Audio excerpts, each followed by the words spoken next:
You're listening to the Jake Asman Show on the Sports Maps Radio Network. Presented by Rocket Mortgage. Live from the O'Reilly Auto Parts Studios, here's Jake Asman. Here we go. 0.5. But up for a catch and shoot. Dickinson will put it in. There's the catch. Here's the shot. Wagner off the glass. No! Oh, it's over at UCLA from the first four to the final four. The Bruins of UCLA advancing to the Final Four for the first time since 2008.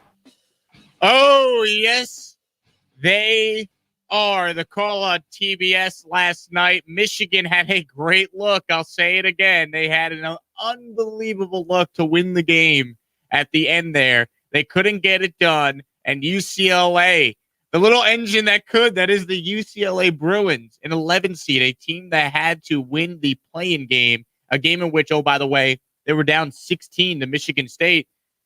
Here they are in the Final Four.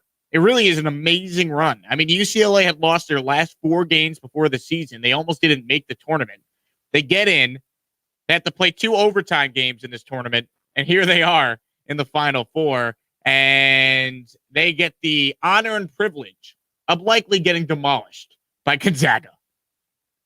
Congrats to UCLA, though. It's a great run. We'll talk more about Gonzaga coming up here, but that's the game we obviously start with. I mean, Johnny Juzang with 28 points, led 11 of 19 shooting. He was electric. I mean, he scored 28 points in a 40-minute college basketball game. And when your team only has 51, tells you all you need to know about the type of performance he put in. But you look at this UCLA team, and they're tough. You know, they just find ways to win. Their win over Alabama was incredible, the way they just executed late in some of these games. They are so well coached. And Mick Cronin is probably been one of the more underappreciated guys in the sport for such a long time. I've always felt he never got the proper credit at Cincinnati it probably deserved. Like, what the heck was Cincinnati basketball before Mick Cronin really built them into what they were, always in the tournament, always in contention? But this is a UCLA team that just talent-wise, not nearly as good as Michigan. I mean, Michigan was loaded this year. And even with the Livers injury, the way Michigan was playing, I'm shocked that they could not find a way to win this game. And, man, you feel for the Wagner brother who put up the air ball at the end. That's tough. That's tough knowing that he's going to have to, like, relive a chance to win the game, send his team to the Final Four, or excuse me, send his team to the Final Four and put up an air ball there. Oof, that's tough. Real tough.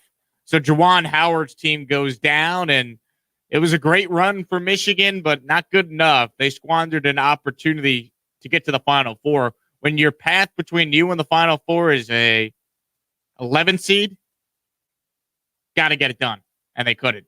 This was Mick Cronin after the game, talking about his team finding another way to get a W.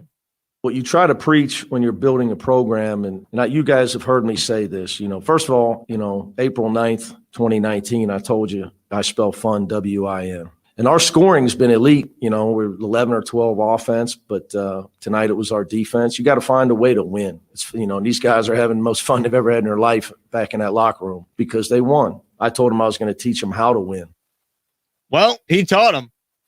And Mick Cronin, after the game, in the interview he did with Allie LaForce, just such a likable guy. Like, gets it. Didn't want to take any credit. Gave all the credit to his players. When he got that job, he was not UCLA's top choice a couple of years ago. And UCLA had been just a joke of a program really since their last Final Four run back in 2008. They just have not found any sort of consistency there, and they should be great every year when you have the resources they do, when you play in LA and you have the history of Pauley Pavilion, and they just haven't been good. But that was an incredible win for UCLA, and as I said at the top, they now get the honor and privilege of probably getting demolished by Gonzaga. I checked what the spread was. I'm like, the spread's probably going to be like 2 touchdowns, if we're being honest, between Gonzaga and UCLA in that matchup. Well, turns out, as of this morning, I believe I saw 13.5. So we are almost at 2 touchdowns in that game, which is crazy for a Final Four. Wow. I just checked again. It's now up to 14. So Your boy Jake Asman called it. 2-touchdown spread for a Final Four game between the 11th seed UCLA and Gonzaga. And once again, the irony that Gonzaga's the blue blood, Gonzaga's the juggernaut, and the Cinderella team is the 11th seed UCLA. It really is wild. I mentioned Gonzaga. Let's get to them. What they did to USC was just stupid. I mean, they have not played a competitive game, Gonzaga, in this tournament. You know, you would think the pressure of being undefeated would be mounting for Gonzaga. But you wouldn't know it if you're watching play. They're 30-0.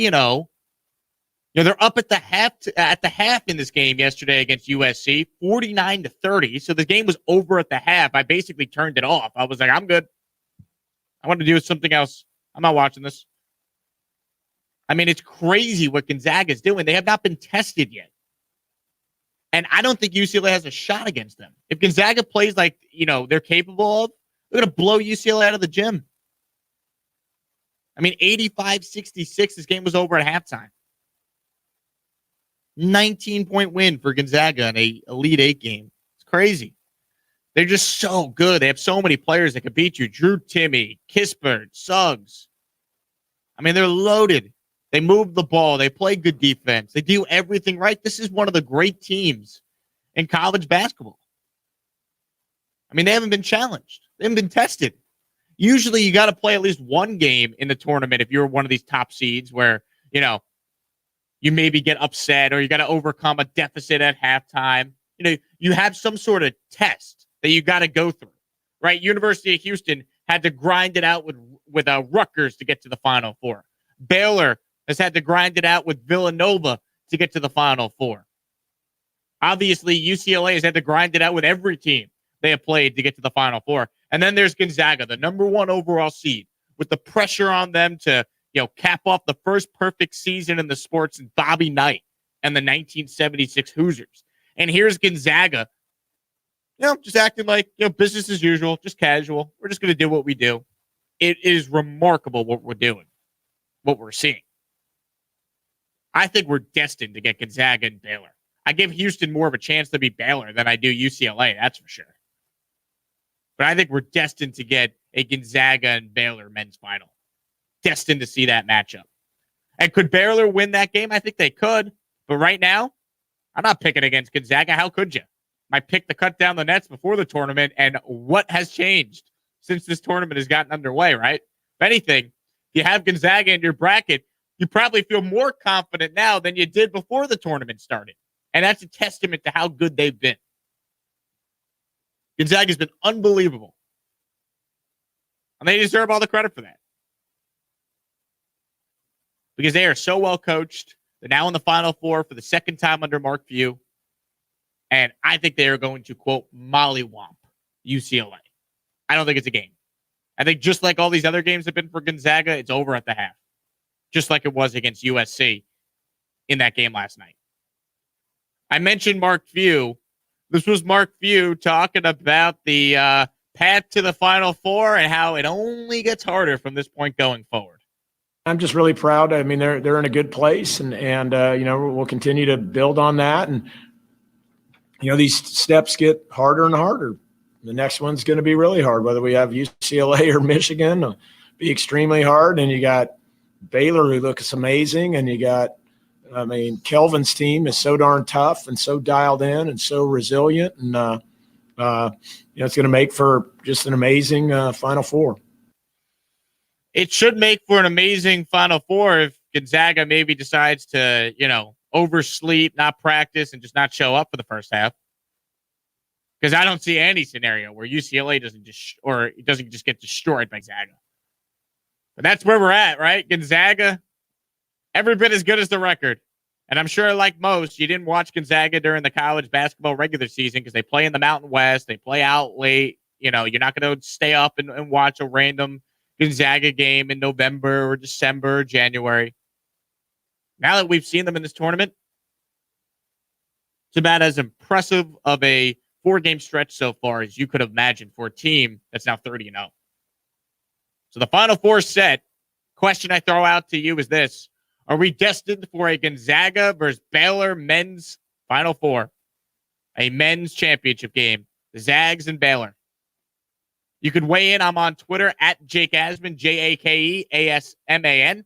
You could follow me there. You also could call our show 800-224-2004. And if you're watching on YouTube, you could write in the comment section and weigh in there. We'll take a quick break and get to the football now. Justin Fields, Mac Jones, dueling pro days yesterday.